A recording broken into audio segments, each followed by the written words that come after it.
to share. I worked with my new timeline, and that's my past there, and it's just so comfortable. And Paul facilitated the process, and he raised a really good question that helped me enormously.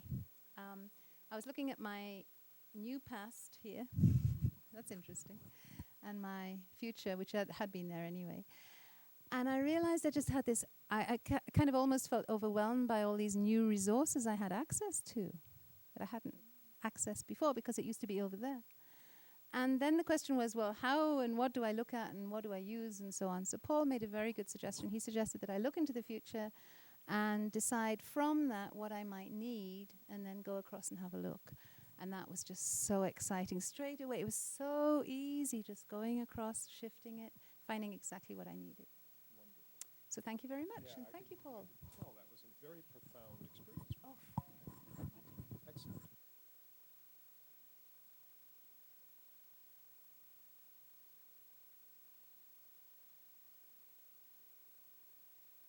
Rachel and I were working, and it started out being a real kind of a small thing about, especially in the morning, getting ready for the beginning of the day, and always trying to fit an extra thing or two or three or four into a very limited time space, and creating a little, kind of a consistent edge and tension in my life.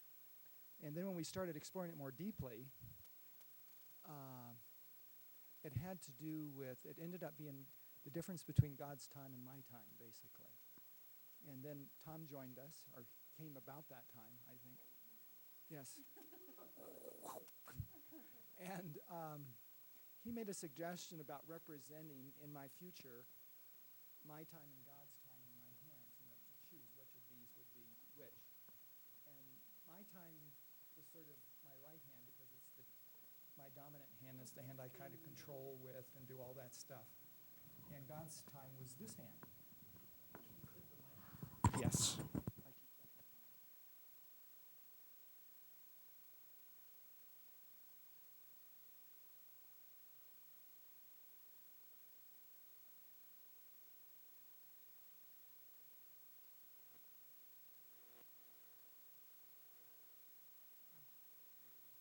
Okay. And I've had experiences of being in God's time, but I don't know how to be there very consistently. But I like being there. There's a whole different quality. I don't get into that stuffing more things in, and I don't get into the anxiousness. And so Tom's made this suggestion, and then he suggested that I put my time and look at God's time through mine, and that didn't work. That wasn't suitable for me. And so we rearranged it this way. So looking at my stuff through God's time, and that felt really good, very, very good. But I was also aware that I'm still moving back and forth, and I didn't like that. I would rather be more integrated.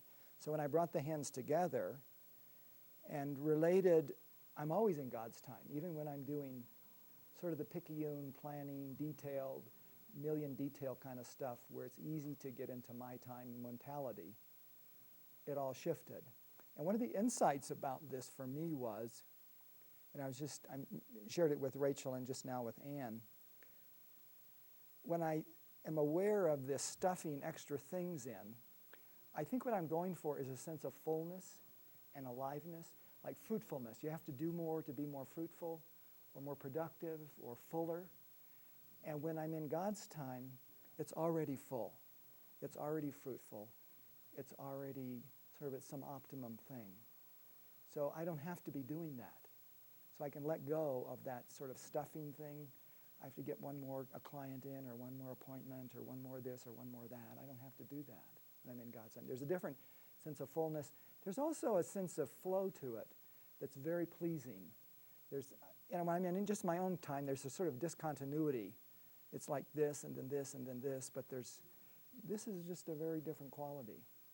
And I had an opportunity to run after I left here down the path, and I do that frequently when I'm running, but it was very easy to be in God's time during my run today, and that's a wonderful place to run from, actually, too. So it was really nice.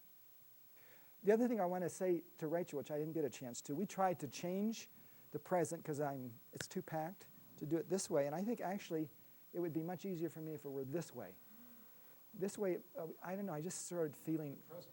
yeah. It used to be kind of stacked up like this. Well, we tried, it was more like this. You couldn't, it was just like all in one level. It was all packed together. And we were trying to create some space, but I suggested we go like this. But when we did that, it felt like, But after when on the run and afterwards, this would work, where there's sort of, it goes like this, would be much easier for me. And that feels better. But this is really wonderful. Sure.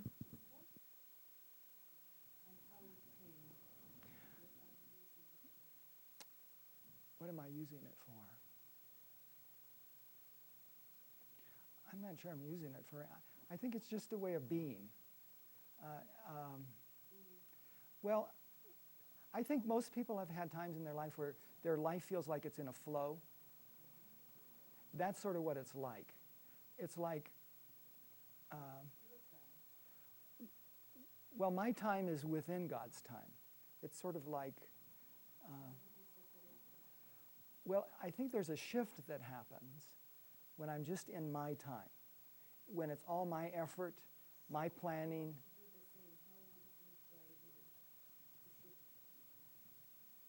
Well, I think, first of all, to find some sense of what God's time would be like for you, maybe would be a way to start. I guess you just assumed I had that. And you said, represent that here. I don't know. I always calibrate before I hallucinate. Okay. Okay. And so I have that in my repertoire of ways of being. Well, of just being in the world in that way. So it's you. It's not God's time. It's your time. That would be his model. Or that's how he represents it. I want to understand. I didn't understand it. Okay. It's not like I disappear. It's like I have a set of resources that I use. And when but I'm very aware of how limited those are also. And there's a way when I open up there's a vast array of resources that's also available to me that are not my personal resources, that aren't under my control. I don't have to manage them. They're just available to me. It's like a gift or grace, or I don't know what the language is that in your tradition that would be, but they're available. And in some ways they're not earned either. That's why they're a grace. It's just, they're accessible. But it's me being available to that. But if I'm in my time and really stuck in my time, I'm not available to that. You don't have access to it. Right. Let me hop in briefly and make a suggestion. Because I think this is very interesting. Essentially, what's being said is Jim saying, well, God's time, my time. Like this, don't like it. Like this, I like it even better like this. Made a significant difference in his subjective experience of himself, his connection to God and time. And where you have some interest in this, right? And you also have 3 days experience with David Gordon and modeling, right? I think that would be a beautiful tool to apply to the skill, the ability that's represented over here. I think it's unlikely that you're going to be able to have him teach you to do this in 2 minutes of class time. My question, I asked him to teach me because I want to understand what's in his, what's Right. going on in his mind, Right. and how he represents God's time and his time. My suggestion is that in terms of real time, it's likely to take more time than we have now. Yeah. Right? Could be. Yeah. Yeah. But he knows. That's what I'm suggesting is he knows. But I want to. Right. So then the two of you might want to get together, because the thing is about being modeled, and you have your modeling projects up here, right? Uh-huh. The thing about being modeled that's so powerful is that what is spontaneous and natural and a Right. flow for you, Right. right, is a wonderful exploration to discover how How you do it. precisely you're doing this. Mhm. And then once you've got that, that can be transmitted to others in a Right. very short order. Right. That's very cool. Yeah. Other experiences during the exercise. Everybody happy with the timeline that they have now? Anyone unhappy? Not unhappy, but I like to do some adjustment maybe Uh-huh. on what you said to make it more compelling. do you have the sense of the ability to do that? Do you know how to go about doing that? I think from what you showed us today, I might. Excellent. Good.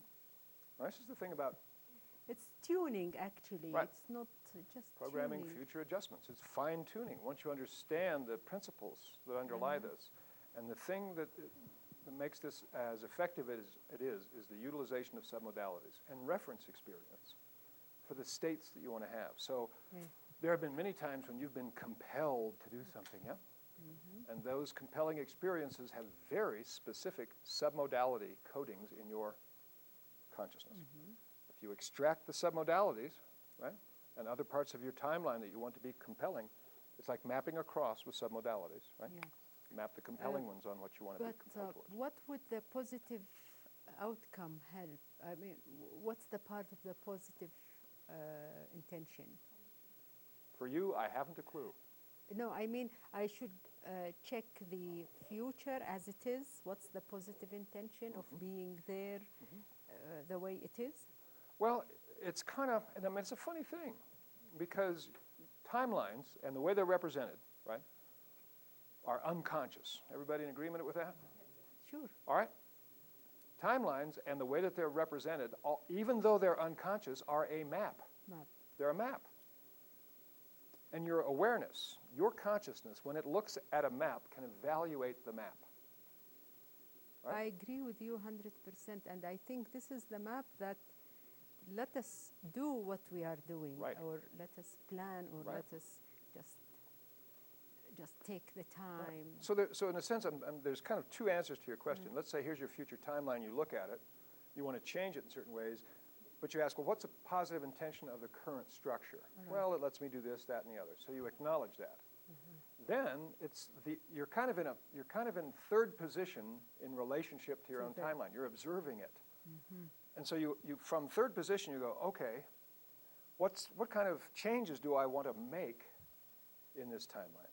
And what's the positive intent of the changes? Of the change. So there's kind of two levels of positive intent that you're dealing with. Okay. The positive intent of the current state or the current structure, and the positive intention of the intended changes. To make sure those are congruent and not in conflict.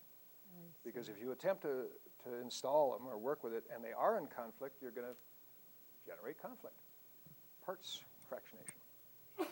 Gesundheit. Salud. Thank you. Other questions or observations about timelines? Let's see, the next 3 days after today, you'll be doing meta programs, I believe, with Charles Faulkner. And then for those of you going to be here the following week, the first 2 or 3 days are with Adam Reynolds, and you'll be exploring beliefs and re-imprinting, which is a real comprehensive timeline pattern, right? So you'll have another opportunity to use what you have been exploring.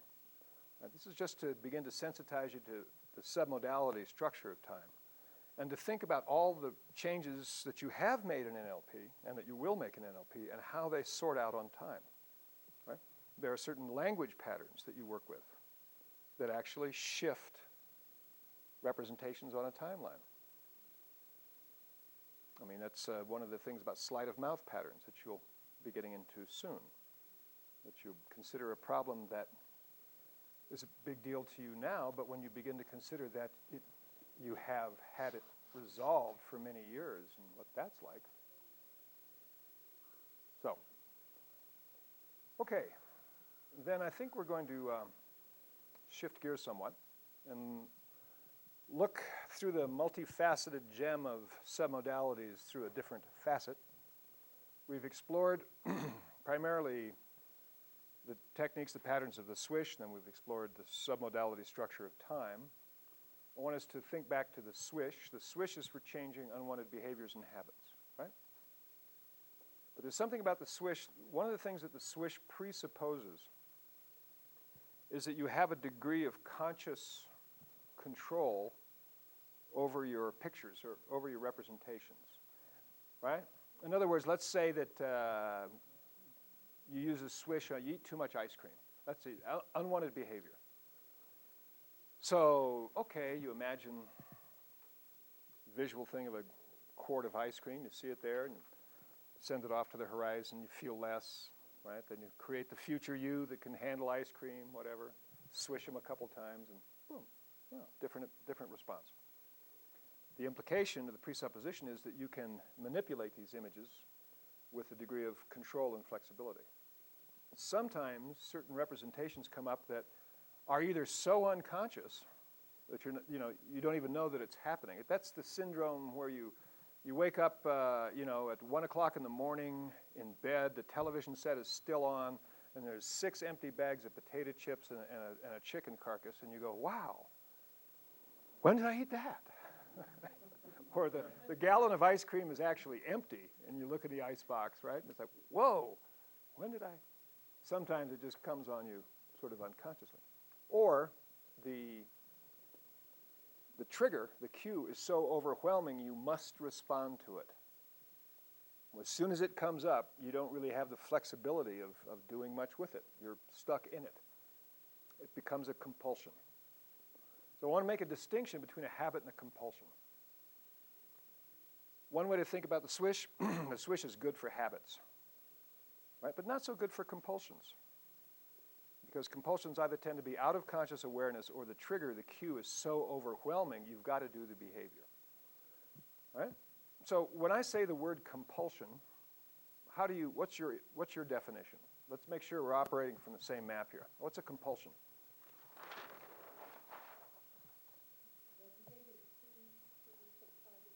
Okay.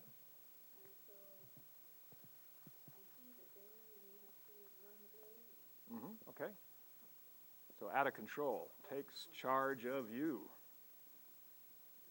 Other insight into the word compulsion? Is this all we want? It basically overrules any reasoning that you might come up with. Okay. Like better not do it, but nonetheless, it's like, it's no matter what you're doing. So we could say it doesn't yield to conscious intervention, right? You can't control it with your mind. It comes up and you got to do it. Give me some examples of that type of compulsion. Alcohol. Got to have that drink, right? You just got no control. I mean, you could be sitting there and it's coming towards your lips and your conscious mind is going, my God, I know this is going to kill me. This is horrible. I wish I could quit doing this. I mean, blah, blah, blah, blah, blah, right? So you've tried to change it consciously. You've tried to, step behind me, Satan, that kind of thing. Exercising control, and the thing comes back and sneaks up on you. Right. I won't do it, I won't do it, I won't do it, I won't do it, right?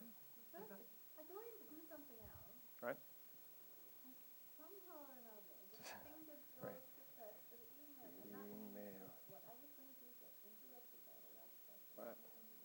So my question is, what moves the finger? It's like that. Or if it's alcohol, what moves the elbow, right? If the compulsion is you got to turn off every light in the house before you leave because there's something of a light, what moves the finger to shut off the light switch, right? There are all these, the DSM-4, the Diagnostic and Statistical Manual, has a whole list of different types of compulsive behavior. And there's hand washing, and worked with a woman once, and her compulsion was she used to pick her eyebrows. It was really important that she got only one at a time. She's really good at it. And she had great bushy eyebrows until she really got into this habit. And then it started looking like someone got let loose with a lawnmower and was just sort of, and she had no control. It's just, right? Anything can become a compulsion. Yeah, and often it's not just all overeating, it's just some, right? It may be a special food that you've grown to really appreciate or be compulsed about. It could be a dessert or not even necessarily. But at the same time, you're not compelled to eat celery in the same way, or your vegetables, or whatever it is. I know a woman who compulsion is over-cleaning her body Yeah, and her house. Yeah. And she doesn't let anybody, even her kids, to enter her house and walk on her carpet. Right. Exactly. And she's compelled. She sees a couple of footprints or something. She has to vacuum them up, right? Not only vacuuming, but washing. Washing it too? Oh, wow. And it's Amazing. her kids. Right, yeah, drive them crazy, yeah. Worked with a woman that had a similar, On the phone with anybody, because because you might get infected from the germs from and, the all right. germs. All right, so we get a little bit more content here. It's not just that it has to look really neat. Ooh, there's germs, so that, And then they forced me to go and see her, and I was paranoid to meet her. right. Because where am I going to walk or talk or whatever? Yeah, well, after this summer, you'll know exactly what to do. After today, as a matter of fact. It's a great example of compulsion.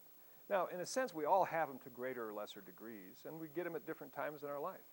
You know, you think back in your life experience, there were a time when something was really super compelling.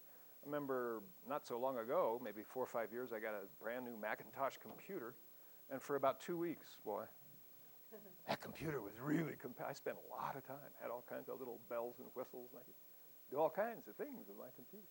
And then it kind of wore off, naturalistically.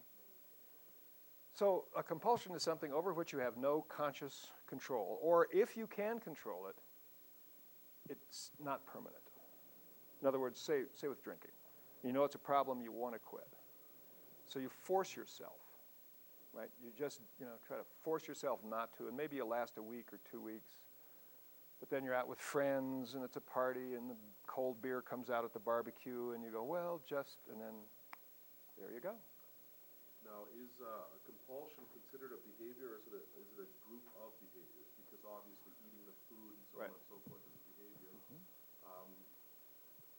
But I see sort of a separation there.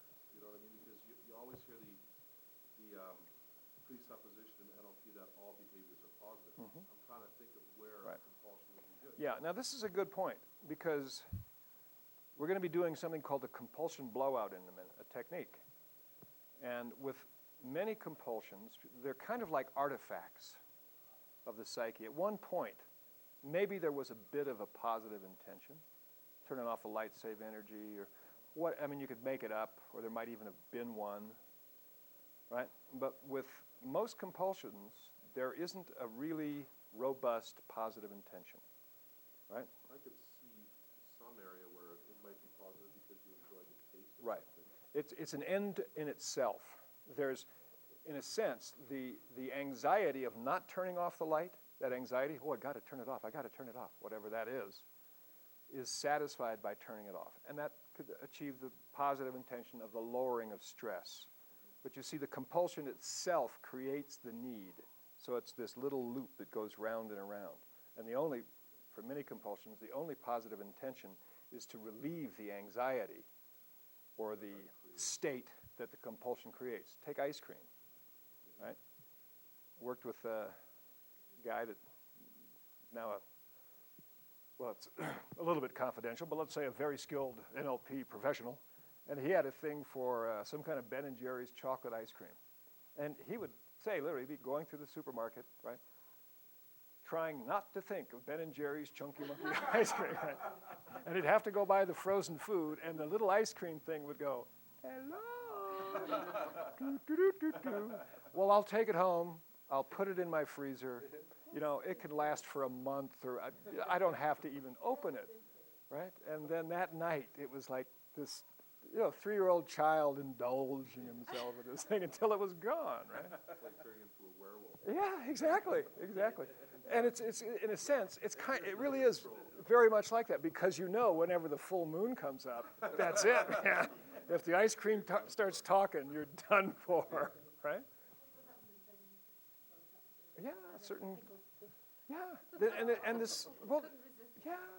And this desire comes up, right? And again, often with compulsions, the positive intention is to satisfy the desire. Now, sometimes this can be a, quote, positive desire. Ooh, ice cream. I like the feeling. I want more ice cream. Sometimes it can be anxiety. Oh, I've got to turn off the lights. I've got to turn off the lights. Pretty sensory based, though. Right. Yeah, that's definitely an identifiable Right there, structure. right now. Right. And it has a syntax. It has a structure. There's something you do to create the compulsion. It's not like you're walking down the street and Zeus is up there with the compulsion lightning bolt and hits you in the head. There's something that you're doing specifically inside to amplify the compulsion to the point where it must be satisfied. We conserve energy when we turn off the light. Yeah, well, see, sometimes, and I wouldn't call that a compulsion, right? A compulsion is something that you recognize is not necessarily healthy for you, even though so it could cause anxiety, or it could cause, could generate pleasure like ice cream. But somewhere there's an ecological awareness that this is not good for you, and you do not have you're not able to control it consciously. And that's the primary distinction between compulsions, and where the compulsion blowout is useful, and habits, behaviors, and emotions that yield to the swish, right? I think I don't know, it's sort of, it's a strange thing, and I'm pretty sure that it's related to a compulsion, and it has to do with alcohol. Okay. And, I can drive by liquor stores all day long and everything, and it won't, I have no, sense of going in there or anything like that. Right. But typically at the end of a work day or so, I'll be driving home, and for some reason or other, my mind just starts going, do I want to stop at this liquor store? Do I want to stop at that liquor store? No choice, really. Yeah. You're stopping in the liquor store. Yeah. Interesting. Interesting choice of words. Right. Which liquor store do I want to stop at? Yeah. Now! Yeah, it seems, I'll put it into an agenda of like, well, I gotta go and stop at this supermarket, so I'll stop at that liquor store. Right. And I go and I buy these, these little shooter bottles Right. of vodka. Right. And I take them home, and no, I'm not gonna drink, I'll just save it for tomorrow. And all of a sudden, I find myself opening it again. Right. See, and that's the important thing about submodalities, because what submodalities allows you to do is investigate that little window called all of a sudden. It's like, I went unconscious for a minute, and all of a sudden, I'm halfway through a miniature, right? All of a sudden, something happened, right? So there's structure within that all of a sudden that makes it absolutely inevitable. And that's part of the structure of the compulsion blowout, is determining what submodalities are active there. In your situation, you obviously have some internal dialogue going on as part of the preamble to the purchase of the alcohol, right? It's already kind of a... Yeah, it seems like I'm planning to do it Right. all along, even though I don't want to be planning to Right, do it. right. So sometimes there's a lot of ritual, if you will, associated with the accomplishment of a compulsive behavior. The planning towards it, et cetera, then it comes down to actually doing it, and then you, like that. And all the time, the conscious mind may go, what the hell are you doing? Yeah. You said you weren't ever going to do this again, and there you go. It's not just the conscious mind, is it? There's a part, because there are other parts that function Yeah. differently. Yeah. These are all just useful fictions for the internal structure. But it is like a part. It's a part that's out of control, right? But even a part that's out of control is useful for us to think that it may have a positive intention. So with compulsions, I want you to presuppose that even though it sounds totally bizarre to you, somewhere there's a positive intention, right? Let's say the woman at Anwar you were talking about, health. That could be it's totally out of proportion to any appropriate behavior, but the positive intention could be health. Yours, I don't know. It could be relaxation, just kind of taking the edge off. That's a good intention. And yours with the email, efficiency, staying in contact, there could be a bunch, right? But somehow it isn't being accomplished by that specific behavior, right? So with compulsions, there's also often the sense of just getting rid of them, right? So the one thing I want you to keep in mind as I demonstrate the compulsion blowout is it's one of the very few NLP techniques that does not spontaneously create an alternative behavior. The compulsion blowout eliminates a response, right? It doesn't necessarily build one in, right? So often after a compulsion blowout, you do a swish to build in the possibility for new behaviors. So who thinks they have a real full-blown compulsion? You feel as if you got one, right? Yeah. Let's explore it. Come on up and let's see if we can play with this. All right. Now, just from the information that we've got so far, oh yeah, good idea. Let's see if we could make it wired here.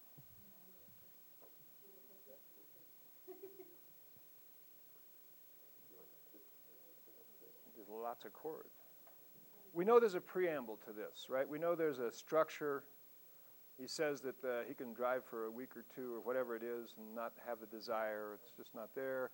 But then we know there are certain times when it's towards the end of the week, he's going to take it, he starts thinking, well, which liquor store am I going to buy it at? And he makes a plan, right? So we know that that's kind of a preamble to the enactment of the compulsion. It's a little more frequent than a week. It's on a daily basis. Oh, okay. That is a bit more frequent than Yeah. weekly basis. Unfortunately, it's a bit more frequent. Okay, great. So it's a daily basis. Now, before we proceed with this, I want to do some ecology checks here. Would it be all right with you if in 15 minutes you had absolute choice over whether or not you did this every day? And that the feeling that you have, that you enact with this little ritual every day, was gone in the way that it is, and you had choice instead. Is that okay with you? It's okay if I can somehow satisfy whatever it is that this is satisfying, Okay. which I've been trying to figure out. So you have no idea. No. Then how would you know if it was satisfied? Well, in a way I wouldn't. With the, with the alcohol thing,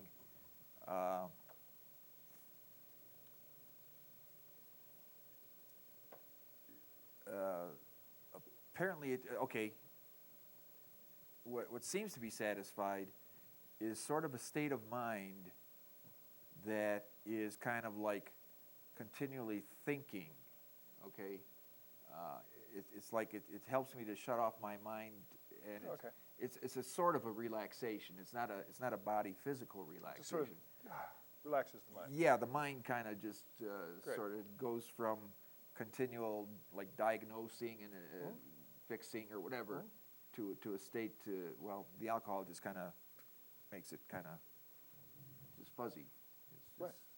Kind of neutralizes all that overactive Right. cerebral Yeah, activity. you've got it. Yeah, overactive cerebral. Great. So if we made sure at the end of this you had choice over whether or not you wanted to drink, this isn't about giving you an aversion to alcohol. That's not what I'm talking about. Right. Because there's a repulsion is just as limiting as a compulsion.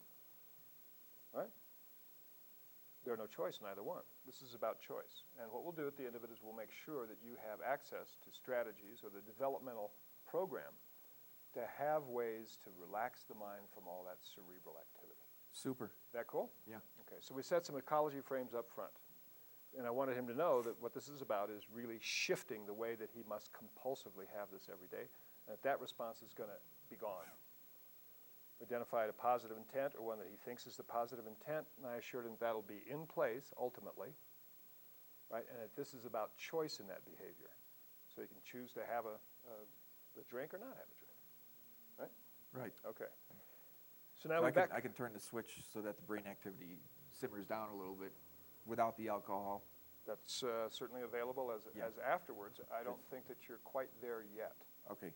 Because in a sense, what you've educated yourself to do is to use alcohol to do that. Right. So you haven't probably explored other means to your greatest ability because you already got a way that works, Right. right? I mean, this Yeah. is what happens. Why bother learning something new when a couple of shooters of vodka is going to take care of it? It's not a problem. Okay. Within that is this also, there's an alternate method I used to do a lot, which was sitting down with a tape. I would put a tape on and go into this relaxation period and everything. But it had a little negative side effect in that I would get so relaxed that I would wake up and it would be 9:30, 10 o'clock at night. Right. And then I might have a little bit of a problem in getting back to where I would want to go back to sleep again Gotcha. for the rest of the night. Great. So now what we're talking about is tailor-making the desired state afterwards. But what we got to go through first is the compulsion, or we're never going to get there. So we have some information about the structure of the compulsion. We know there's a preamble. It's like a tote pattern, right? I mean, there's a whole series, like a strategy that he goes through to finally have the bottle of vodka. So let's assume that all of that has occurred, because you want choice over the actual physical need Right. or compulsion to actually drink it. Yeah. What the kind of choice that I'm looking for, which is what the vodka provides, is the capability to still do something, and it kind of it's sort of kind of slowly tapers it down, but after an hour or so, then, it's just, I'm out of doing anything. I just sit down Great. and either watch TV and fall asleep or Great. something like that. So he's still oriented to the sort of the outcome and the structure of what he wants afterwards. And I want to orient you to, kind of the teach me thing again. Okay. All right? What do you do in your brain to make the alcohol really inevitable? What do? You go to the store, you pick pick the store, you pick how many bottles you might get? Two. You get 2 bottles of them. Sometimes Miniatures. 3. 2 or 3 miniatures, you take them home. There you are at home, right? How do I compulse myself? How do I, how do I do that? What do you do inside? Well, I'm sort of assessing everything that I need to do. Okay? And at the same time, I want a state of relaxation, of mind relaxation. Okay. And since if I start to drink the alcohol, it starts to provide me with a state of mind relaxation. Okay, great. So let me ask you to imagine being in a state of mental agitation or cerebral activity, the same state that generates the desire for the alcohol to quiet it down. Okay. All right? And I want you to just be aware of what's going on inside.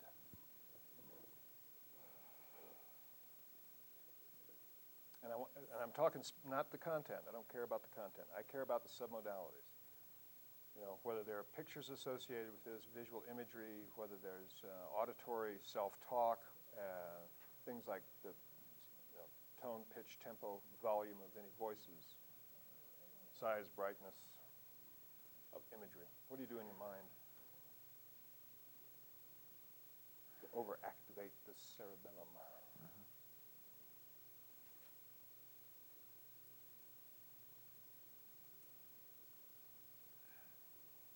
There's both self-talk, auditory, and also some visual. Okay. In that I'm kind of saying to myself, okay, I need to do this, I need to do that, I need to take care of the little cat, I need to change his litter, I need to do this, I need to review my finances, I need to... This to do, there's that to do, there's Yeah, other thing to do. right. I don't want to And forget that, and this needs to come up. And boy, I have to have that and some happen of it is too. visualization. Sometimes I'll start to try to write a list out. Okay, so when you say visualization, are these little flashes of imagery, the things you Yeah. well, there's the cat over there, oh no, there, you got to go clean the thing, and then Yeah. there's that. So these flashes of imagery begin to pop up like this, right? Right. And they're just sort of almost out of awareness, but they pop up and you tell, oh wow, I got to do that one too, and oh Yeah. man, I better make a list, and you start writing really hurriedly, and more pop up like this, Yeah. like that, and then Yeah. you're commenting on each one as it comes up, and the more that pop up, and the faster your voice works off of each of those, does that increase the desire to kind of turn it down? Yes.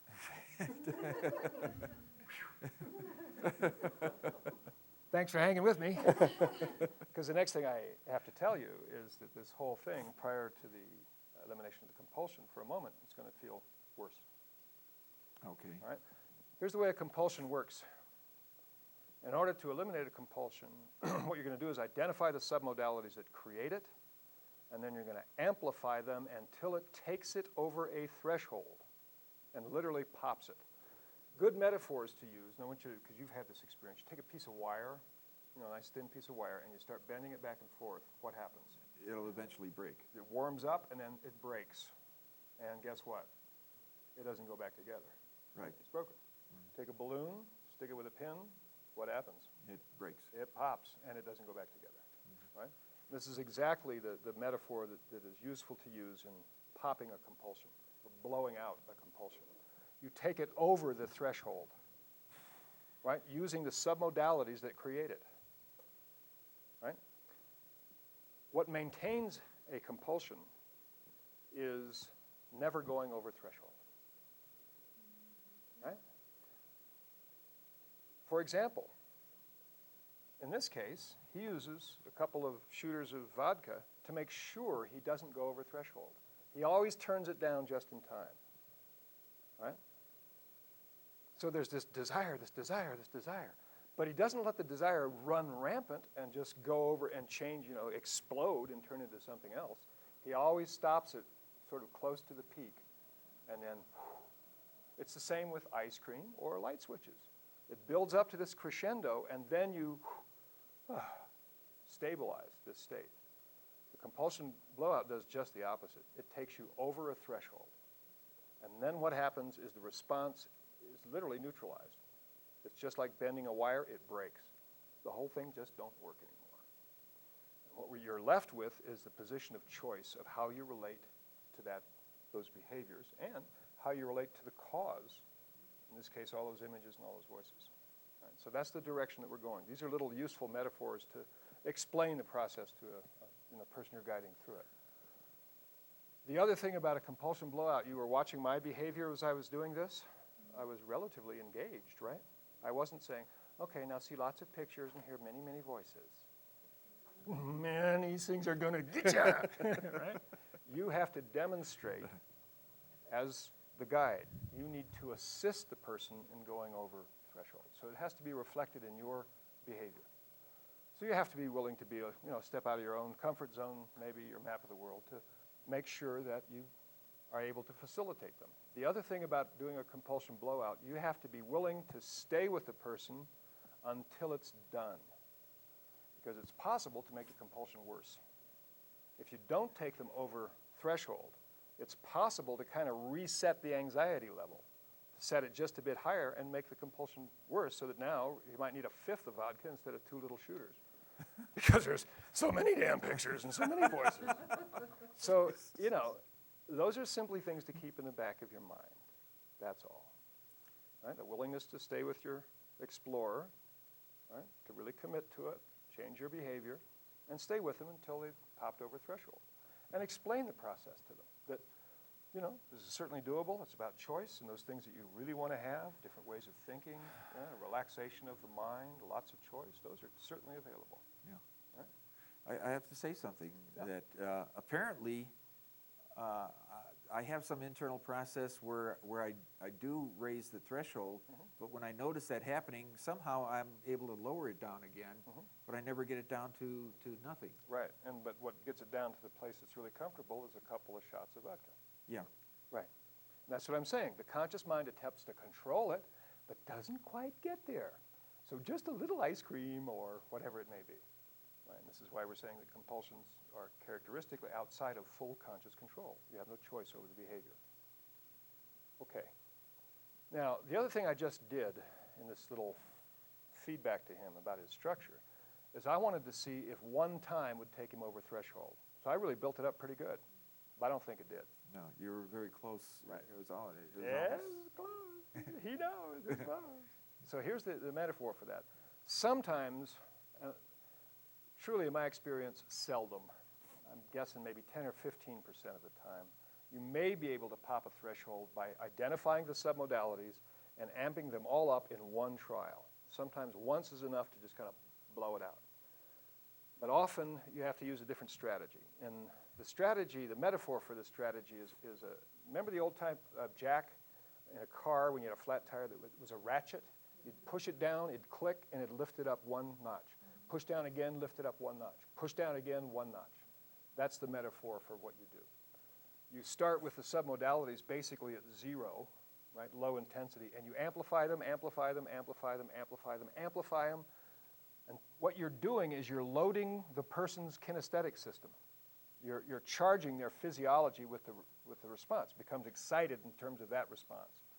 You pump them up, the body follows, and then you start over from 0. You take the jack all the way down to the bottom. You start with the submodalities at their lowest amplitude, and you amp them up, amp them up, amp them up. Again, take it up another notch.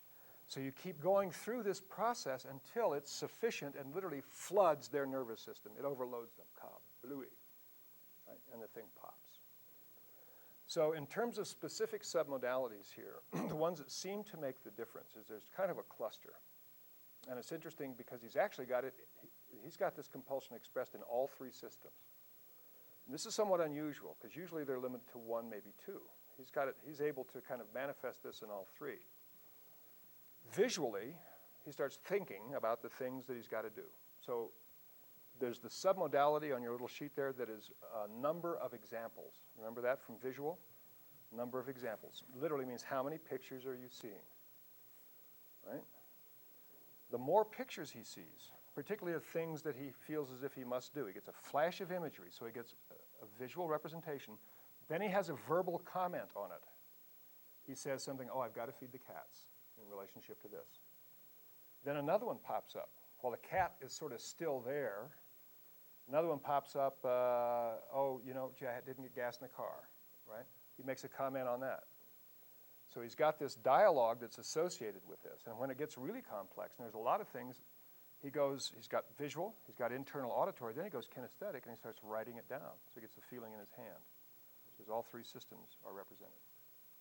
So we're going to kind of blow it out in all three systems. I'd like you to kind of have your hand, you know, you can set this somewhere. Okay, We'll that put it might right reach the there. floor. Yeah, I think it will. So I want you to imagine that you got a big sheet of paper here and a pen in whichever hand you're most comfortable with. You're going to write these things down too. Okay. And again, what we're going to do is we're going to pump it up, right? And then we're going to reset, start at 0. Okay.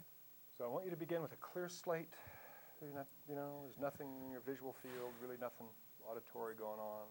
You know, just normal background noises. Blank sheet of paper, pen there. And then the preamble to this is getting close to the end of the day maybe. You start thinking about the drive home. You got to make a stop at this supermarket. You start thinking, well, I'll stop at that liquor store. It's close. Been there before. You go through that whole process. You finally wind up at home. And by then, things are beginning to accelerate somewhat in your mind, right? All the things you have to do, right? You get home in the house. Perhaps you sit down. And then, boy, it all kind of comes flooding in. And you think, my God, the cats go over here, I haven't fed him. You know, it's this thing I have to do, and there's this other thing I have to do here, and these images start flashing up, and you're commenting on each one, and it begins to pump up. And there's so many of them here, and you're commenting so quickly that you better jot some down, because you're going to forget them. And you don't want to forget this, because there's the little kitten. And over here, there is gas in the car, and there's the computer email and that correspondence you haven't answered. And all of these images are flashing up, and there's more and more and more and more of these images. These keep flashing and flashing, and you're commenting on each one. You see it flash up? See this one? You see this one over here? This one's still here, and this one's over here too. Don't forget this one. You really got to do that, okay? Take a deep breath. Clear the slate a little bit. Now, here we go again. Blank screen, but here's this. Here's this one coming up. Here's this one. You know this one? You had to do that. You must remember to do that, right? And just feel it in your mind. Is that auditory accelerates and accelerates and accelerates and accelerates, and now they're just flashing all over. More and more of them and more of them, right? And they're all important. This one's really important because it pops out. Look at this one. Look at this one. It's very important. But this one, but you can't do that one because this has to be done, right? You can hear the cat meow. It's over here, but the car, it's not going to run tomorrow morning unless you do that. There is this correspondence. You have told yourself you were going to do this for so many times, and you haven't yet, right? Take a deep breath. Blank screen. And then they all pop up at once. Boom, and there they are. And every one of them is just sort of popping out for your attention. And you can't get rid of any of them. And the voice is just going nuts inside now. You can't even hear what's going on, but it's commenting on each of these things that are so important. You look down at what you've written there, you can't even read your handwriting because there's so much stuff on there, right? The paper And it just keeps going. There it is, right? And it's like you've lost the, you know, what's going on here too. It's just flashes of things you have to do. And inside you start listening to your own dialogue. Oh my God. You feel it, right? Can you still feel it? Is there more to do? Is there more to, I mean, there's this other thing. There's this. Then a deep breath. And then you start here with one picture. But there's this one, then there's this one, then there's this one, then there's this one, then there's this one. This one pops out. This one pops out again. But this one over here draws your attention. Hear the voice. Start seeing the pictures. Start doing this one, but then move to this one because Exactly. And over here. Go back over there. I didn't finish that yet. Right, but you haven't finished this yet. This one is very important. Right? Let them continually pop up and listen to your dialogue. How about this one over here? Well, that's got to be 10. But this one is also. this one. Hey, are you right? Exactly. This one's still over here too. And this one jumps out because this one's really important, overwhelming the rest. This one's over here, right? And this one's up here. This one's down here. Oop, no, it's up here. It's over here, right? Did you make a list of that? Are they all on the list? You sure? I can't find the paper. Okay, well, great. You need the paper. Somewhere. Well, then you better remember this. Here's another thing over here. There's one over here too, right? You got this one? This one? This one? These two of them here, right? Cat's still over here. This one. But then they start sliding around. And commentary goes on and on and on. What's going on inside your mind now?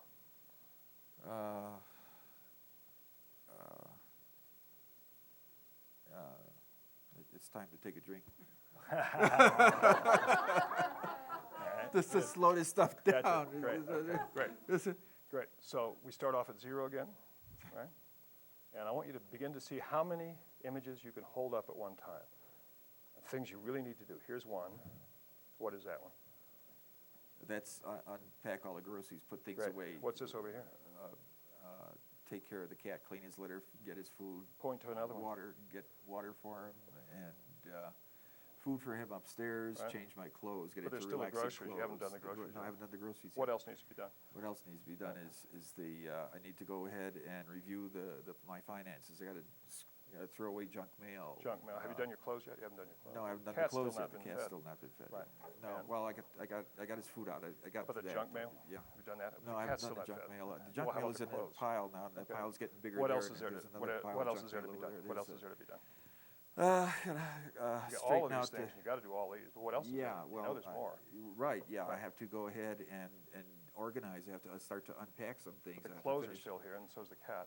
You Yeah. haven't organized these things yet. Right, There's I that haven't junk put the mail. switch plate on that I was Right. supposed to put on yesterday. And that should have been done yesterday, and it's Yeah, still not done, and right? it's still The not cat's done. still not fed, and the Yeah. clothes aren't done, right? Right. Yeah, okay. Deep breath. Then there's the clothes.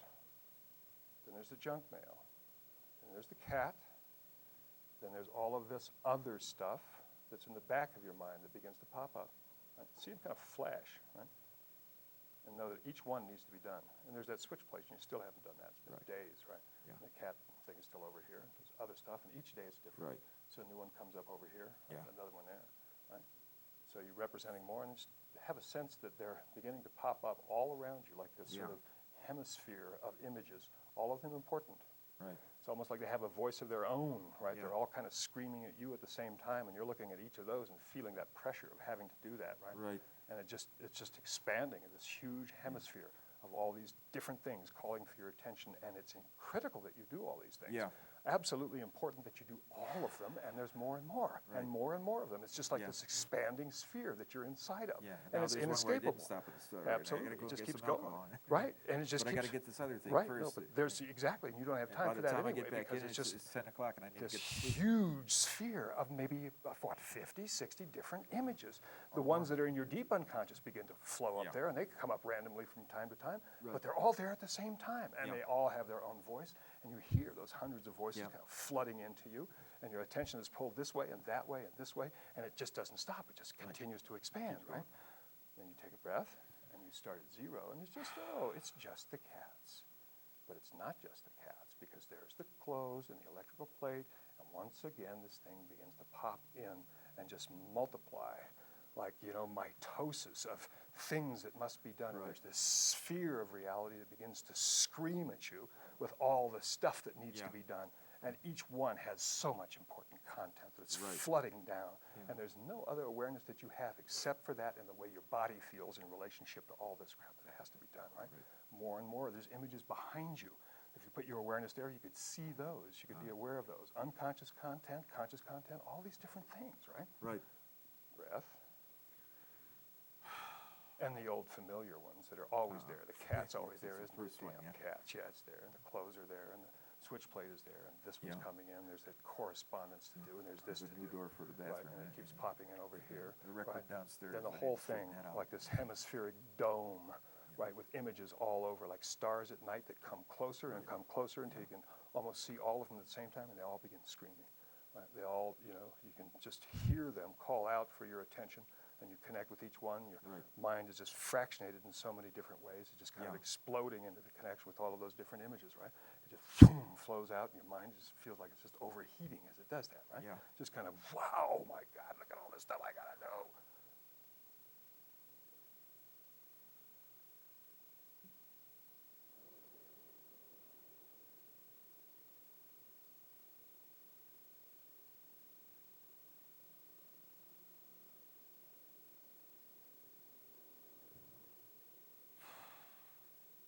That's exactly what's happening. Right. I didn't actually realize that before, but that's exactly what's going on. Right. Exactly. So, partly this is a submodality problem in the sense of how it's represented. We were talking about choice over running your own mind, right? And you understand how the mind responds to structure, right? How you code reality. Mhm. So there are things that all of us need to do that are important things, some more important than others. Right. So you have enough skill with submodalities, to begin to imagine coming home after a tough day, and the things that need to be done begin to manifest in a very orderly fashion. Right? The ones that are kind of not so important could be a smaller picture here. If there's something on that day that is a bit more important than others, it could be a slightly larger picture. Right? This is nice little orderly, kind of first things first thing. And the ones that really aren't that necessary to do that moment or even that day could be kind of small and dark. You know they're there. Right? The ones that you probably really should are a little bit brighter. And just imagine the things that you might have to do in an evening, organized in that way. It's all there at the same time. And the real obviously important ones are, it's kind of like they got a little index tab on them. They're a little bit bigger, whatever. And there's others that are smaller that maybe do them tomorrow or whatever. Well, you might be able to do them tonight. But there's a sense that they're all right there.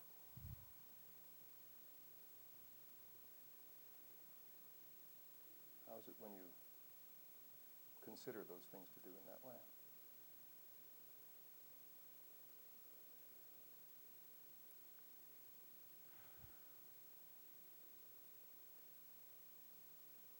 It's a tad better that way, but I hear myself saying, well, you better do something. That's it. Okay, great. So listen to that voice for a moment. And yeah, and at the same time, I'm not doing anything because these things are still accumulating. Even if they're in a sort of a sequential, and I start to prioritize, there's still for some reason or other, I'm not able to stop the accumulation of all these things. Okay, great. Then let's look at it this way, right? We've shifted it from this hemispheric, multiple, random kind of manifestation to this more linear fashion. The report is that, yeah, it's kind of still there. It's a little bit better looking at it like that, but it's still there. So obviously we haven't gone over threshold yet. So we need to make sure that we do. So what I'd like you to do is, in front of you, see like a series of kind of cards, one after the other, of all these things you have to do. Okay. Right? And it's kind of extending out in the distance there. Okay. Right? And we're going to start, you come home and there's one thing, and then there's another, and there's another. So now you're seeing three. Right? And they all got to be done. And four. You tell me when the pressure begins to really increase. There's 5, 6, 7, 8, 9, 10, 11, 12, 13, 14 things to do, 15. The pressure's starting to increase, but it seems like they come up faster. Great. 16, 17, 18, 19, yeah. 20, 21, 22, right? Watch them. Just, right? Hundreds just zooming towards the horizon. Let them multiply. Let them just boom, man. Just as far as the eye can see, these things are there. Yeah. And just that, what your commentary is on it, right? Just really quick. All right? Then open your eyes and come back into the room. Right? Okay, here's 1. Okay, ready? It's going to multiply into 10,000 in almost an instant. It's just going to go. And there's hundreds of them. And they just keep multiplying, right? Just taking over the whole world, all of that stuff, right? Stop. Now there's just 1. It's going to do the same thing. Just there's hundreds going this way, that way. They're everywhere. And they go as far as the eye can see. Just make sure you see them beyond the horizon. It's happening. Right, beyond the horizon. Boom. And you can come back here and see just 1, and you know what it's going to do? You know what it's going to do, don't you? Right? Yeah. Then there's 1. And then hold on to it. Try to keep it 1. Try to keep it 1. Try to keep it 1. You can't, can you? It just goes. You see them all? Right? Take a breath. Yeah, it goes. Take a breath. Right? Here's 1. Try to hold it as 1. And it just can't be held. It just. Right? And look at all of them. Notice what you think about them. Hear the dialogue. Right? More and more. They just keep going and going and going. They'll never stop. It just keeps going forever. Right? Absolutely forever. Yeah. You just take it over the world. All right? Then come back here. There's 1. Try to hold it as 1 and right? More and more and more and more and more and more and more. And listen to your dialogue in those. Right? Right? Feel that. as they multiply, they're multiplying even out of your conscious awareness. They're just everywhere. Yeah, Your they're conscious multiplying like fireworks. absolutely. They brighten up and they're still there. Right. Even. They don't even fade. They just stay forever. Boom, they're all there. They just keep exploding. Then come back, look around the room for a minute. Then go back in your mind, and here's one, and it just takes off like a rocket, and they start multiplying. Right? Notice how you feel in response to that as you start commenting on, there's this one, there's that one, all of those, and it just keeps going, multiplying. Right? See them? They're still doing it. Right? More and more. Yeah. Right? Okay. And then come back here into the room and look around. Here's one, and it just.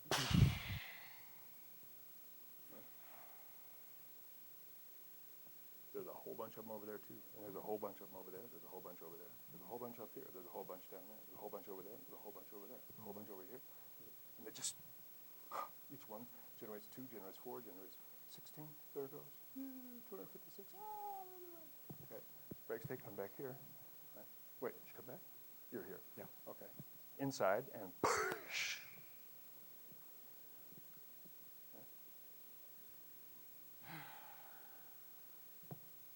See them all? Yeah. Uh-huh.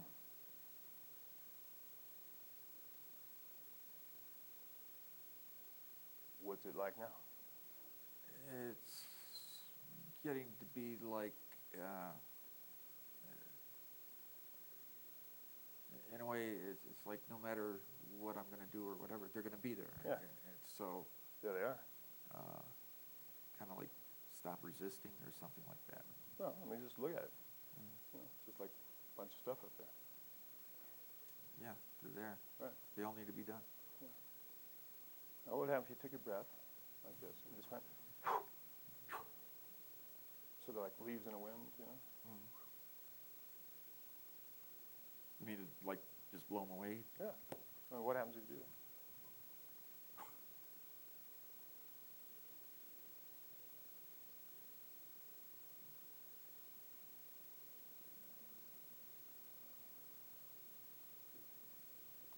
There's a, it's not an exciting sense of relief. There's a sort of a sense of relief. Okay. They're gone. Poof. Good. All right. They're gone. So the question is what to do now that you've Yeah. got that little window. No, absolutely. It is. That is the question. Right? So you've got a degree of relief from that. Yeah. Well, I still got to start with. Well, one of the first things you can begin with is breath. Just feel the breath in your body. And then the second thing that you can begin with is an aspect of you that is in the act of becoming, which is the future you. Right? You begin to see a future representation of yourself that has the capacity and the skill base to know what to do to quiet the mind appropriately. This future you may know types of meditation or activity, drumming perhaps, you know, the engagement in a good book. I don't know. What kind of resources will the you in the future have to kind of modulate the mind? This is the future you, not the you now. Yeah, you know, I'm feeling a bit of a tug at a resource which is part of what we just did, is to let all this stuff come up and go and just do first one thing. So this is the you rest that, of- and you're very close to this you, because you, sitting here in the chair, actually have begun this skill. Imagine this you in the future, Yeah. having mastered that skill. Uh-huh. Right? Notice what they look like, how they breathe, you know, in a sense, how they deal with driving home, you know, what they can do when they get home, and ways they can interact with whatever's there to do, right, or not. What kinds of relaxation they can engage in, kinds of activities. Right? How do they look? Are they worth becoming? This future you with that skill, that ability, those resources. Yeah, I still see this particular resource of I let these things come up. Okay, I don't try to resist them. Sure. I know that they're there. I let them come up. Yeah. They get all over the place. Here you go, Right. Right. and I can focus on one specific thing. Right. And imagine having done that for a period of time. It grows stronger. Right? Yeah. It does, and Yeah, the it gets future better. you changes. So the you that Yeah. you're going to be in a week or 2 weeks or 3 weeks or a month or 6 months, and their ability. You know, anything you practice sufficiently becomes unconscious competence. This is the you that has that as unconscious competence. It's fine to practice it, but this one doesn't even need to practice it. That's pretty cool. They're just enjoyably getting along with their life, right? Yeah, Is this you worth becoming? for sure, yes. Great. Then we can use this content to sort of set up a switch. We'll take that future you and put them off in the horizon for a moment. Okay. Right? And like you were saying, these things are going to come up for a period of time. Let a bunch of them come up. Here they are, and you know what to do. Yeah. But this time, as you blow them and they begin to blow towards the horizon, as they go towards the horizon, that future you comes, Okay. right, and you're face to face with that, Okay. right? And then you kind of clear the screen. Right? Start it over with future you, all these things, blow them, they disappear, and there you are. Right? Do that 2 or 3 times. You're used to it. The consequences of just letting them dissipate is connection with who you're becoming.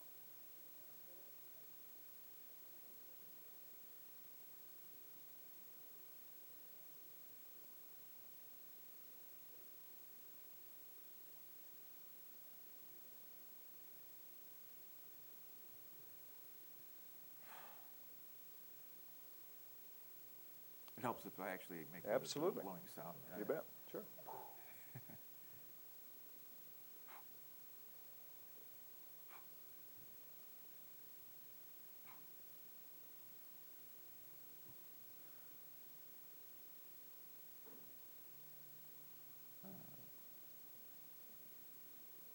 I'm seeing it kind of sort of disassociated to where I do the blowing and Yeah, pops in. Yeah. Cool. And this future you, as compelling as he is, you know, he's going to change over time as you will. Because soon you'll be him. And his future will be in front of you. Because you'll be him in the future. Imagine that. And imagine that, the way you feel now, and what capacities that future you is generating, based on what you know how to do. Yeah. And imagine in front of you a couple little shooters of vodka. Yeah. Right? At the counter here, glass, whatever. What's it like? Put the vodka on the side. And again, you know, we were saying... Some other time. Yeah. No, and I want you to really congruently go through this as a future pace, because, as I'm saying, this is about choice, and there may come a time, who knows, do you want a nice vodka Collins or something, or a shot of vodka on ice? That's after I've Yeah. and done some things, Great, okay. not to enable me to do something. No, exactly. No, this is what I want you to explore for yourself in a sense of the future reality, that if it does come as an option where you make the choice to have a glass of vodka, is that okay with you? If you make the choice to do it, rather than it Right, taking over. yeah, it's okay as long as I satisfy, see, we've got a better congruency with, Right. with what we've done here. Right. And I feel stronger that way. And it's okay. I have a fear that I might start to develop the bad pattern again, though. Okay. Well, that could be appropriate. The one thing I want to check for sure is that it's not a revulsion. Right? It's like a little bit of caution. It's like, you know, rattlesnake in the bed. You kind of put it outside, and particularly with history. That's, I think, totally appropriate. If, when I'd suggested the vodka, you went, oh my God, not that crap, right? That's not what I'm looking for. I don't want to have installed a repulsion pattern here. I want him to be at choice. So what seems to be happening is a number of different types of choice. One is a kind of a, well, it's kind of linked. This behavioral choice of, first, it's not resisting reality. Right. You know, that's always good. Exactly. Right. Exactly. But when it rises up, you influence it. And as soon as you do, here's your future self.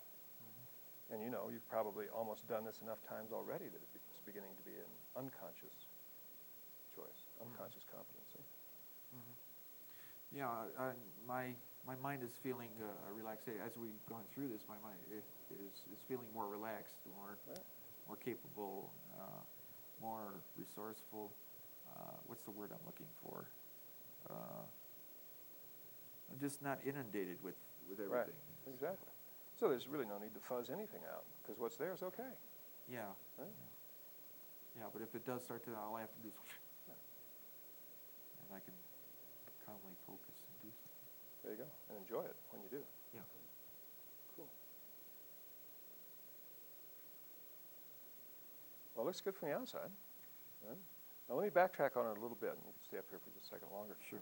First thing we did was we tried it, we got, I'm guessing, just calibrating here, maybe 60% of it when we were doing this hemisphere thing and a lot over. And then I tried a strategy. I wanted to see, because I was looking and I wasn't getting the same intensity of response. So I wasn't quite sure. I wanted to see if we had it over threshold. So then what I was offering him was a submodality, a different way of perceiving all of these things. So I offered them in this linear fashion where he could see them all at once rather than once.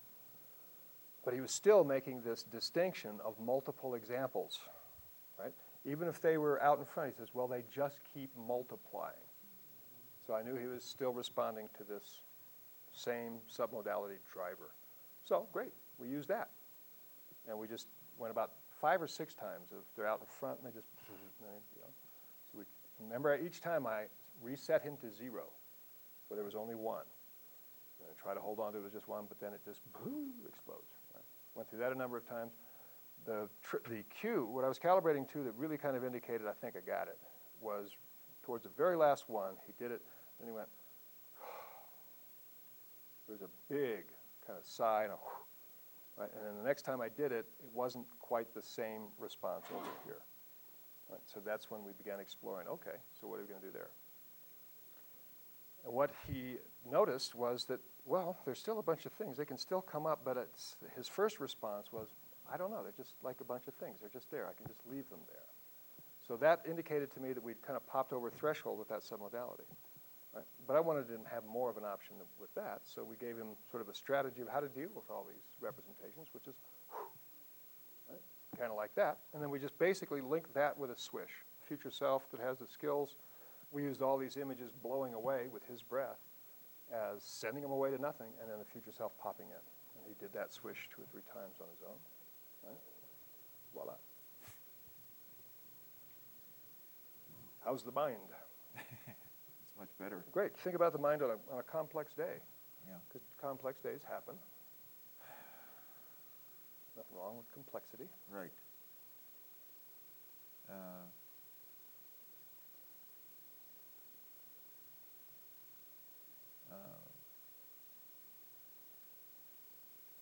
I could see this happening periodically throughout a day. I just go, it's a nice little thing for me, isn't it? Yeah. And that kind of goes away. Right. Well, and notice what happens inside when it does. The mind just goes. Yeah, I feel like I empty out somehow. Right. And I don't feel tormented. See, the neat thing is, even though this is a physical activity behavior, right, well, it gets to consciously participate. The desire to do the behavior comes up unconsciously in response to, oh, here it comes again. That kind of thing. And poof. We got a full physiological response and a different, subjective experience of what the brain's up to. Mm-hmm. Good. Yeah, I feel there's a relief in that I've been struggling to try to figure out what's going on. Right, right. And again, and I was sure. I was there. I was knowing what was going on, but I still wasn't knowing right. How to handle it. Exactly, and it makes more sense. properly And it makes sense. This kind of structure would generate that kind of anxiety, and also the behavior of a couple of minis of vodka as a means that it makes perfect sense. It's got a great positive intention here. But now, a strategy that obviates that whole thing. It doesn't have to even go through. Not only does he not have to go through the vodka, because in a sense the vodka was a symptom. Right? The real compulsion was what he was doing with his brain. The vodka was something he applied to that to kind of chill it out. So it's not, we weren't even working with, in a sense, the designated problem. The problem of these 2 daily glasses of vodka. Those were an artifact of the compulsion itself, which was to represent tasks in this totally overwhelming way. Yeah. That's what created a compulsive response. This also helped to allow all of these things to release. Yeah. The vodka was a double-edged sword in a way. Sure. It Right. helped me repress Right. at the same time as it sort of dulled the Right. mind, Right. which I didn't really want to do. Right. And this is often the case with substance abuse. compulsions that have to do with things you put in your body, whether you're, smoking crack or it's chocolate ice cream or a couple of vodkas, because they have direct effects on the biochemistry of the body. They tend to develop this sort of cycle of dependency, and they amplify the very problem that, it's kind of like Homer Simpson in the cartoon, who's a great drinker. He drinks down at Moe's Tavern. And he went in there one night and he hoisted a beer and he says, here's to beer, the cause and the solution to all of our problems. And that's the way particularly ingested substances work. Right? You think that they're alleviating it, and in fact they're exacerbating it. So now you got something else to do. Super. Cool. Thanks, man. Thank you. You bet. Thank you. Yep.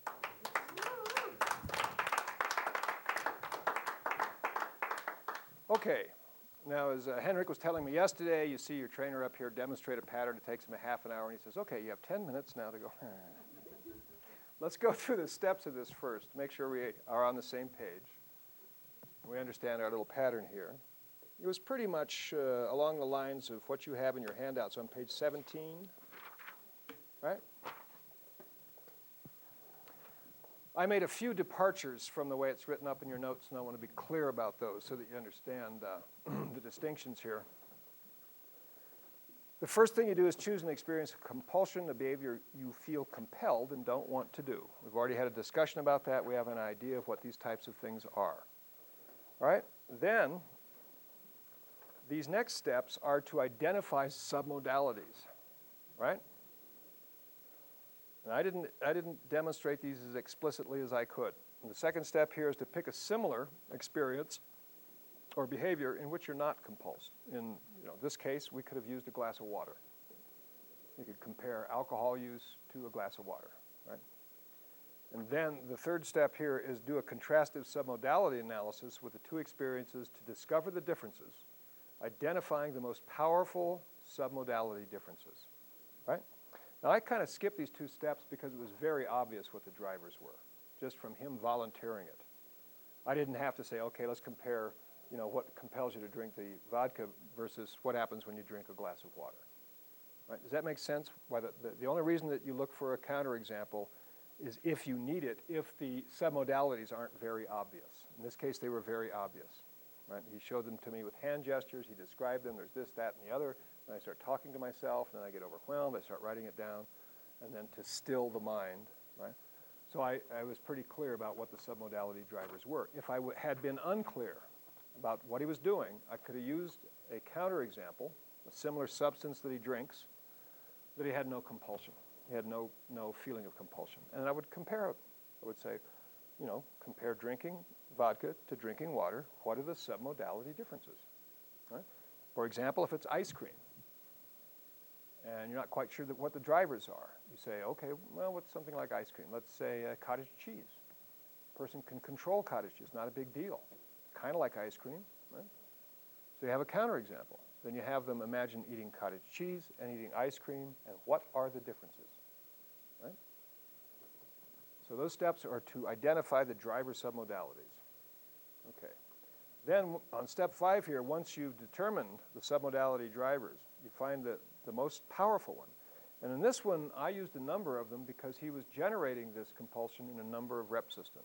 He was doing it visually, so I used, and the driver in visual was a number of examples. And you want an analog submodality, not a digital one that varies across the range, that you can turn up or turn down.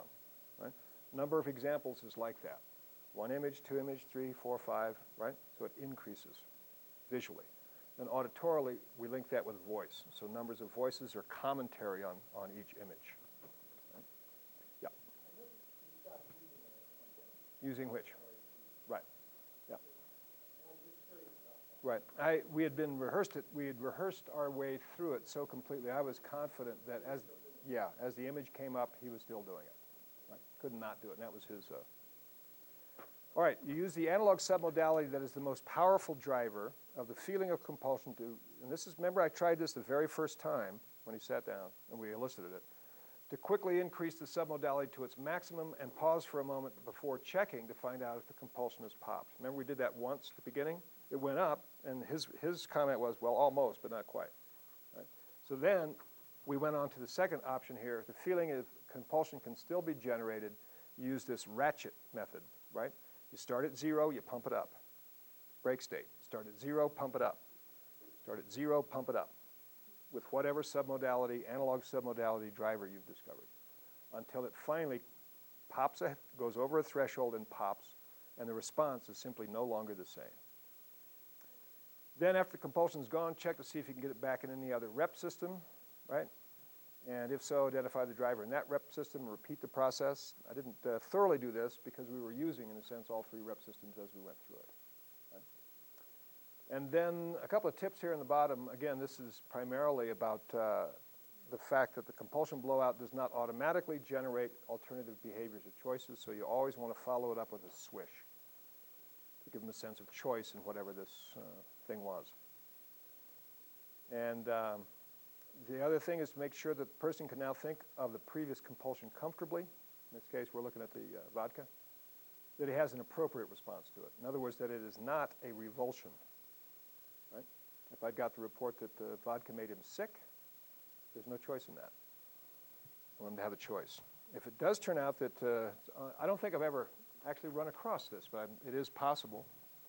If it goes the other way and polarizes and they got a revulsion, you use the same pattern. You simply blow out revulsion instead of compulsion, right? Until they have choice. Choice is better than no choice. And in this pattern, what generates options, a good thing to do is to swish. There's other, you can use other NLP techniques. You could anchor in resources. You could do 3 circles of excellence. Just anything to make sure that they have a sense of option and choice afterwards. Different things to do. All right. Questions about either the way that the notes are written up or the demonstration as you think about doing a compulsion blowout with a partner? Now, what I'm going to recommend, there may be, maybe half the room has got sort of something that fits this model. Go ahead and go for it. Get it blown out. You know, if it's some food thing you eat or whatever it is. If you don't feel as if you have one, you have 2 options. You can pick some behavior that you just do from time to time, and you just as soon get rid of it. There's no ecology to keeping it. In other words, there's no real positive intent. Could be a little bad habit or something like that. You just as soon get rid of. And you check it for ecology first. That's fine. Because, it's kind of like using a shotgun to swat a mosquito, but it works. And it'll work for you, and it'll give your guide, the operator, an opportunity to master the pattern. If you're not even sure one of those, then role play something. Role play a client with some compulsion for something with a particular submodality. And, well, the lights get brighter and brighter and brighter, and the brighter they get, the more I must shut it off. So the driver is brightness, and the action is shutting off the light switch. All right? If you're dealing with food, let me just give you, if you wind up doing that, some kind of guidelines for that. Often the drivers are olfactory or gustatory. And Anwar, you were talking yesterday about coffee. I think that'd be a really good one to use in this pattern. Ron, were you with her, I believe? Yeah. I was saying this would be a good opportunity because Anwar was using the swish on coffee. I think I mentioned it yesterday. And although Ron did a great job of swishing the visual of a coffee cup, afterwards Anwar was saying something like, oh yeah, but it just feels so good. It tastes great. Right? So it wasn't, the visual didn't quite take care of the taste. So there's something that she's doing in her mouth, right? Possibly in her body, but I'm suspecting in her mouth or maybe with her nose. Often foods, right? It's like there are different parts of the tongue that are activated. The guy with the chocolate, it was way in the back. It started to tingle. And the more that it tingled, right, it was like the ice cream kind of amplified that tingle, and then the coldness just kind of numbed it. So it went up and down, and he really liked that feeling.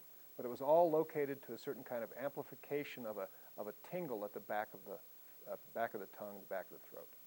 And those are the submodalities, this increase in tingle up to a threshold that we kept pumping until it popped. Yeah. I'd like to make a comment. I think we're still in good shape. Good. The comment I wanted to make is that I'm getting a sense that part of this compulsion was actually a good thing because I would seek alternative things. That's not necessarily the Sure. exact reason why I got Gotcha. into the drumming thing. Right. But I did that to Right. try to alleviate. So, but I think it's going to be stronger now. I mean, in all the way around, more positive. Because even though I would do the other thing, the drumming or maybe some other activity, Right. I still have the capability of, and not going to the alcohol. Right. And actually accomplish some of the purposes, the things that I wanted to do. Exactly. And what he's, I think what he's saying here, and you'll get into this tomorrow with Charles, in meta programs, there's a couple of primary meta programs that are called towards and away from. It's the carrot and the stick. And what he was saying is that the way it was wired up, that it used to be, was like a stick. It caused him to move away from that, and the result, he developed some neat kind of things. But he still had to experience the crap to move away from it. And this, you don't have to move away from it anymore. You can just choose to do what you want in the future. What's coming up for me, Tom, is as a guide, I've got a little concern of, it's my own ecology check about doing this, Right. because it's like, oh my God, I'm installing something in somebody. Right. No, you're not installing anything that isn't That's- there. That's No. what's running for me right Right. now. No. If, Really elegantly. Yeah. And I'm questioning my own competency. oh, good. We can blow that out, too. Just assume that you're totally incompetent and you're going to utterly fail, so anything will be an improvement, right? It's great. No, seriously. If you're working with someone and it's a real deal and they're not role playing or whatever, right? They already got it. You know, they already got it. Right? And again, it's the only, this is just for an approach to effectiveness in doing the technique. It's just the willingness that you have to literally kind of be willing to hang with them, right? Because they already know how to pump it up to a crescendo. And all we're asking you to do is say, okay, take one more step, you know, a little bit more, right? Yeah. Great. Yes, and what? When you were talking with him as it's here and then it multiplied, talking about the event or the Whatever it was, these various tasks, the Tasks things to that he has do, to and do. all this stuff. And actually, for him, subjectively, sometimes I suspect it wasn't even content. It was just the idea of so many different things. He was saying, God, it's like fireworks, all this stuff, right? Just this total sense of overwhelm until it went. All right? Yes, sir. Do you use this with any obsessive compulsive stuff or not? Well, now, I'm really hesitant to say, sure, any. It's a, Obsessive compulsive kinds of things. my impulse is to say yes, but I'd want to know precisely what you were thinking of. I have a client who's has several things. Like he compulsively works out. He compulsively has to do things in a certain way. Right. Yeah. Let me give you a personal example because I think it might answer some of those questions. When I was in college, I was just actually finishing up a bachelor's degree more than 20 years ago, when I was doing my first master practitioner training, right? 1982, I think. And I learned the compulsion blowout. And it was the final semester of the senior year study in anthropology, and I was stressed. I just had a lot going on, a lot on my plate, similar kind of things. Like what I would fall into is this habit in the afternoon when I had a lot to do, was getting so overwhelmed I'd basically just say, screw it, lay down, take a nap for 3 or 4 hours, then wake up and I'd be behind. But I was doing this repeatedly, and I learned about the compulsion blowout. And so this is, just an obsessive compulsive behavior of not dealing with stuff and just taking a nap. Right? But I tracked it, and there was a very specific build-up to this overload of generating very similar, all the things I had to do. Right? And so once I identified the pattern, I simply did the compulsion blowout, took myself over threshold, and poof, it was gone. That was the last afternoon nap. I don't know, it took probably for 4 or 5 years. It was just completely gone. So the thing to keep in mind about it is it a problem for the person? Right? If you're, a guy who's the Tour de France guy, Lance Armstrong? Right, yeah, saw him. Yeah, to me that's obsessive compulsive behavior. But for him, it's excellent performance. So you need to have your ecology filters in place and make sure when you're working with someone like that, that it is a problem for them and that they would like to have a greater degree of choice in the whole thing. Those are the guidelines to it.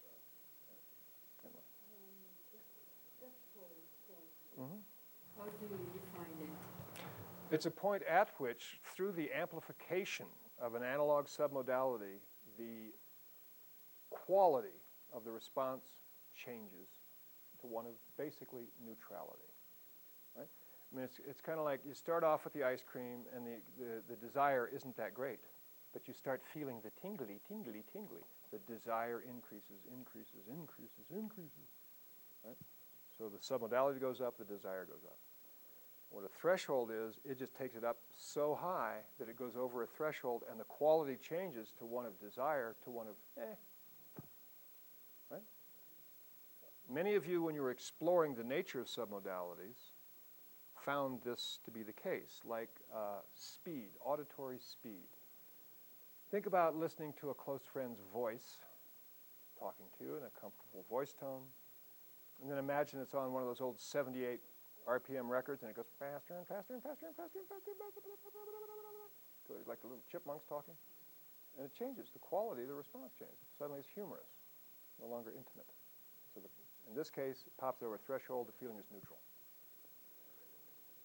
Okay, are we ready to rock and roll?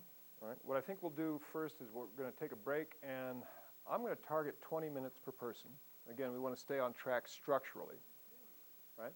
And if it takes a few minutes more, that's fine. But before we begin, let's take about a, 12-minute and what? How many? 7? Just 7?